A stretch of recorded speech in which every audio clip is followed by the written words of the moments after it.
नमो नमः। अहम् अस्मि अनिलः।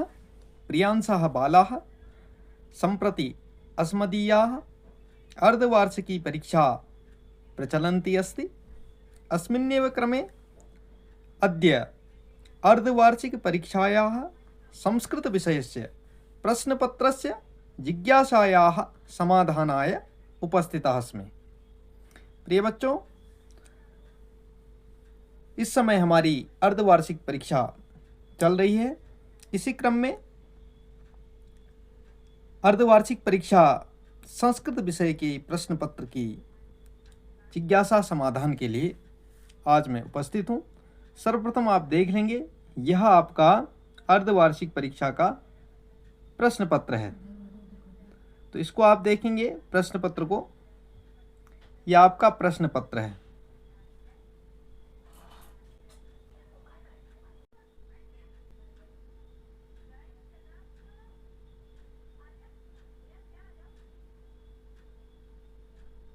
तो अर्धवार्षिक परीक्षा का प्रश्न पत्र आपने देखा, जिस प्रकार से आपकी परीक्षा में आया हुआ था उसी को ही टाइप करके इस प्रकार से बनाया हुआ है। प्रश्नोत्तर उसके लिखे हुए हैं। आप अपने प्रश्नोत्तर को इस प्रकार से हल कर सकते हैं। तो आपने परीक्षा में इस प्रकार से क्रमांक लिखा होगा। उसके बाद अर्धवार्षिक परीक्षा 2025-26, विषय संस्कृतम, समय 2.5 घंटे, कक्षा 6, पूर्णांक 80 नंबर। आशा करते हैं कि आपने प्रश्नोत्तर भली भांति हल किया होगा। तो इसमें निर्देश लिखा था ऊपर से, आलोक सर्वे प्रश्नाः अनिवार्याः सन्ति, उत्तराणि शुद्धम स्पष्टम च लिखत। कहते हैं कि सभी प्रश्न अनिवार्य हैं और उत्तरों को शुद्ध और स्पष्ट लिखिए। अधोलिखितानाम उत्तराणि निर्देशानुसारम उत्तरत। 14 नंबर के ये प्रश्न आए थे, जिसमें निर्देशानुसार आपको प्रश्नोत्तरों को हल करना था। पहला प्रश्न था, समानाक्षराणि संध्याक्षराणि वर्णाः लिखत। समान अक्षराणि अर्थात स्वर वर्ण, और संध्याक्षराणि ये भी स्वरी हैं, संध्या अक्षर। तो इसमें समान अक्षराणि अ, आ, इ, उ, री, री, ये वर्ण आपके समान अक्षर थे, जो पाणिनि जी के अनुसार 9 स्वर हैं। उसके बाद संध्या अक्षराणि ए, आई और ओ, औ, इस प्रकार से संध्या अक्षराणि आपने इस प्रकार से लिखे होंगे। ख था, ऊष्म वर्णाः के भवन्ति। ऊष्म वर्ण कौन कौन से होते हैं? स, श, ये ह, ये हमारे ऊष्म वर्ण हैं। उत्तर है इसका। अनुस्वारः विसर्गः वर्णा लिखत। अनुस्वार और विसर्ग वाले वर्ण हमारे, जिन्हें हम अयोगवाह कहते हैं, अंग और अह, ये हमारे अनुस्वार और विसर्ग वाले वर्ण हैं। वर्ण संयोगः अर्थात संयोजन। तो संयोग अर्थात जोड़ना था, तो इसमें संयोग में वर्ण संयोग, इसको सौधन, अधन, यधन, अधन, मधन, अह, यहाँ पर संयम करके ऐसा आया था, तो ऐसे लिखना था आपको। उत्तर इस प्रकार से लिखा है। वर्ण वियोगः, तो वर्ण वियोग अर्थात वियोजन करना था। राम का र धन आ धन म धन अधन, विसर्ग बराबर रामः। गुरु का इस प्रकार से आपने, ऐसे ही आया था, विसर्ग लग के नहीं आए, इसलिए ऐसे इसको हल करना था। अगला है मूर्धाः वर्णाः के भवन्ति। मूर्धाः वर्णाः के भवन्ति अर्थात मूर्धन्य वर्ण कौन कौन से हैं? तो ऋटु रसाणाम मूर्धा, ये सूत्र आपने पढ़ा होगा। इसमें री, री, ट वर्ग, ट वर्ग में आते हैं ट, ठ, ड, ढ, ण और र और स, ये हमारे मूर्धन्य वर्ण हैं। पुल्लिंगम एक वचनम लिखत। पुल्लिंग एक वचन इनमें से कौन सा है? सह, कह, तौ, कौ, ते, के। इन तीनों में से एक हमें उत्तर में लिखना था कि पुल्लिंग का एक वचन कौन सा है। तीनों ही पुल्लिंग के हैं। पहला एक वचन था, दूसरा द्विवचन और बहुवचन। तो पहला ही आपको लिख लेना था एक वचन, सह का, बिल्कुल क्रम से ही यह आए हुए थे।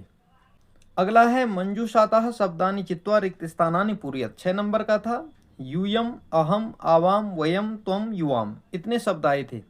इनमें आपको रिक्त स्थान, जहाँ पर रिक्त स्थान है मैं आपको बताता हूँ। पहला ही रिक्त स्थान था और लिखा था शिक्षको स्वः, तो आवाम शिक्षको स्वः उत्तम पुरुष में प्रयोग करना था।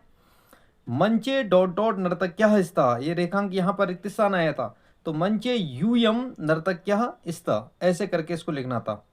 ग था अत्र अहम, अहम वाला रिक्त स्थान था यहाँ पर, इसको भरना था यहाँ से ऊपर से, तो अत्र अहम अस्मि।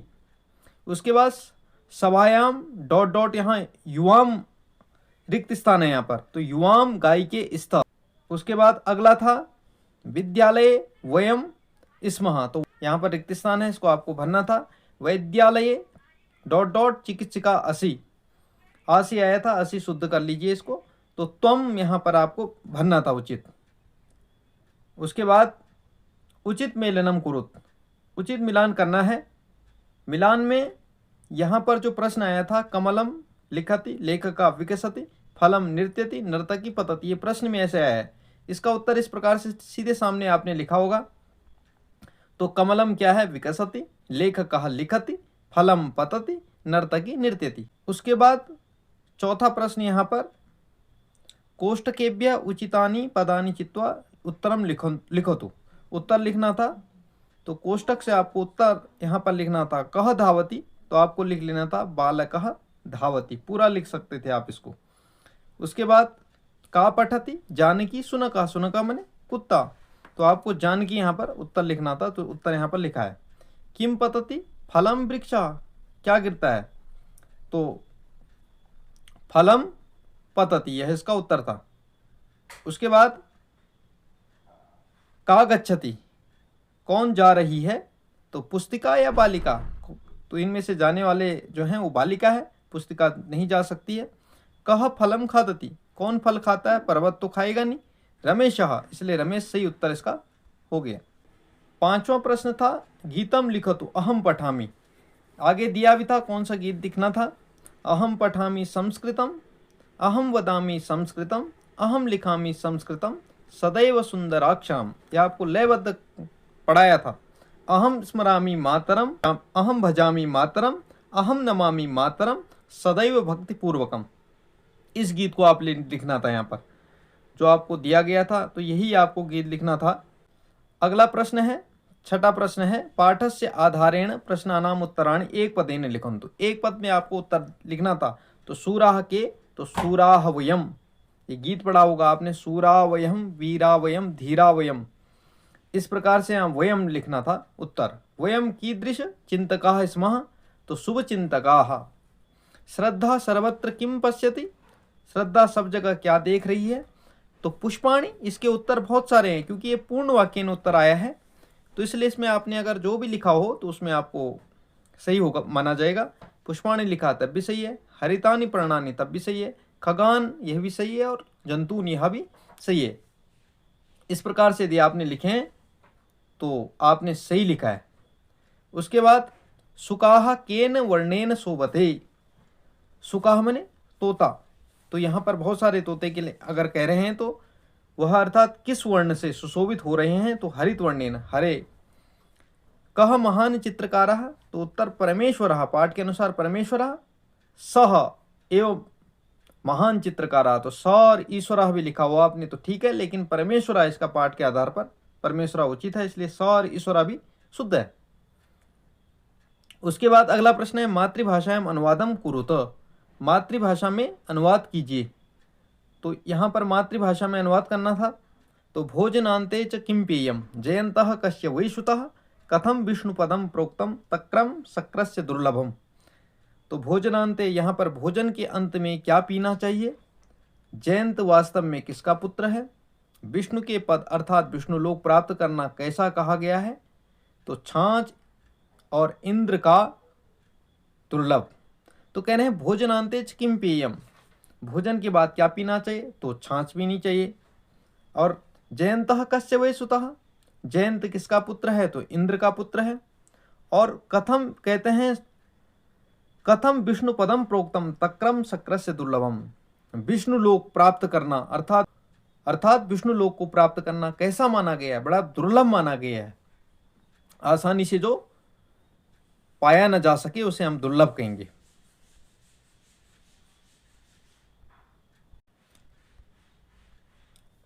अगला है स्वपाठ्य पुस्तकात एकम श्लोकम लिखत यह अस्मिन् प्रश्न पत्रे न स्यात्। अपनी पाठ्य पुस्तक से एक श्लोक लिखिए जो इस प्रश्न पत्र में न आया हो।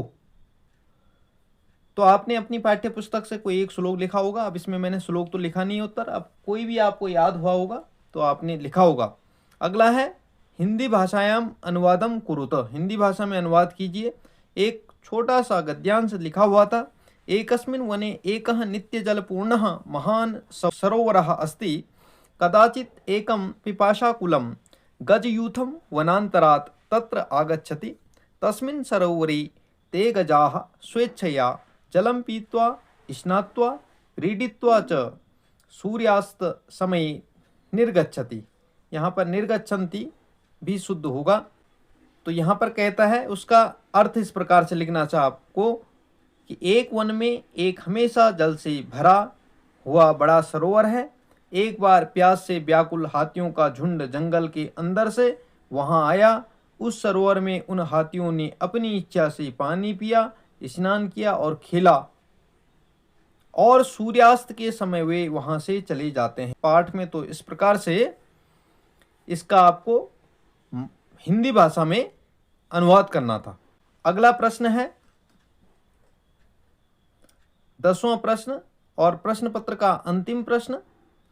निम्न शब्दार्थान हिंदी भाषायाम लिखतु।